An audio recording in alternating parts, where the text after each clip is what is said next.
Entre la Zambie et la République démocratique du Congo, c'est l'histoire d'une relation vieille de plusieurs décennies.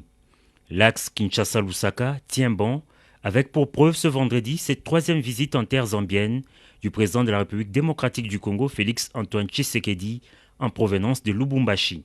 Accompagné de la distinguée première dame, le chef de l'État congolais a été accueilli à l'aéroport international Kenneth Kaunda par le ministre zambien des Affaires étrangères à la tête d'un comité d'accueil constitué d'officiels congolais et zambiens.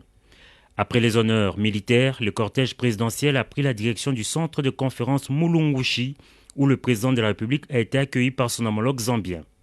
Hakainde Hichilema et Félix-Antoine Tshisekedi Tshilombo se sont par la suite entretenus en tête-à-tête avant de rejoindre la grande salle de conférence pour la cérémonie des signatures de l'accord de coopération entre les deux pays pour la mise en œuvre d'une chaîne de valeur des batteries électriques et des énergies renouvelables.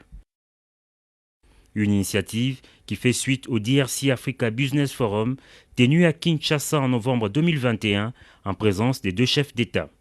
Des discours ont ponctué cet événement, mais le temps fort de la cérémonie fut la signature de protocoles d'accord entre respectivement les ministres des Finances, des Mines, de l'Industrie de ces deux pays frontaliers détenant environ 70% des réserves mondiales de cobalt. Cette initiative transformatrice pour la sous-région de l'Afrique centrale et le reste du continent a été saluée par le président congolais invité à prendre la parole. C'était un grand jour pour moi et pour l'Afrique parce que je souhaiterais que ce jour soit un jour précurseur pour la suite de la vie économique de notre continent. Que ce jour soit un exemple pour tous les pays d'Afrique, pour qu'ils comprennent qu'avec la création de la zone de libre-échange continentale, nous avons pris l'engagement devant nos peuples respectifs et devant l'histoire de nous mettre ensemble, de mettre ensemble nos énergies, nos intelligences, nos capacités pour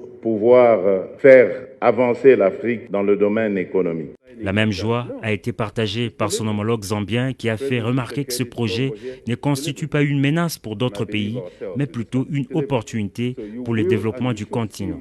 Un communiqué final des assises lu respectivement par le ministre congolais de l'Industrie en français et son homologue zambien en anglais a sanctionné ces assises. Les deux États conviennent notamment de mettre en place un cadre de gouvernance dénommé le Conseil de la batterie de la RDC et de la Zambie et s'engagent par ailleurs à identifier un site pilote pour l'érection d'une industrie de la chaîne de valeur de batterie devant abriter le projet en RDC, en Zambie ou à cheval entre les deux pays.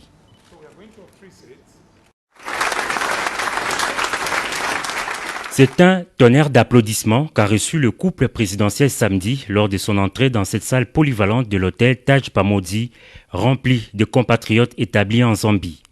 Le président de la République est venu à leur rencontre. Après les mots de Madame l'ambassadeur sortant de la RDC en Zambie, ses compatriotes représentant des diverses organisations ont fait part au chef de l'État de leurs multiples préoccupations.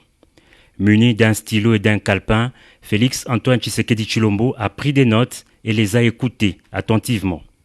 S'agissant des préoccupations relatives à leur situation socio-professionnelle, le président de la République a fait savoir qu'elles figureront sur la table des discussions lors des prochaines rencontres avec son homologue zambien. Il a par ailleurs invité ceux de compatriotes qualifiés à regagner le pays pour apporter notamment leur contribution à son développement et notamment au programme qui lui tient tant à cœur, celui du développement à la base des 145 territoires. Autre appel lancé faisant référence à la table ronde en cours dans le Grand Katanga au sujet des tensions entre communautés, c'est celui du vivre ensemble. Tout Congolais doit se sentir chez lui partout au Congo, a indiqué le président de la République. Nous sommes tous enfants du Congo, filles et fils du Congo. Nous devons vivre avec ça à l'esprit. Ne vous laissez pas distraire par les discours des politiciens, parce que chaque fois que les élections approchent, vous voyez des politiciens véreux qui n'ont pas de projet à présenter au peuple, qui n'ont pas de discours et qui vont maintenant dans la manipulation pour dire voilà, il faut que telle communauté soit chassée. Ça n'a pas de sens. Le Congo, ou plutôt le Congolais, a le droit de vivre partout au Congo. C'est la maison de tout Congolais.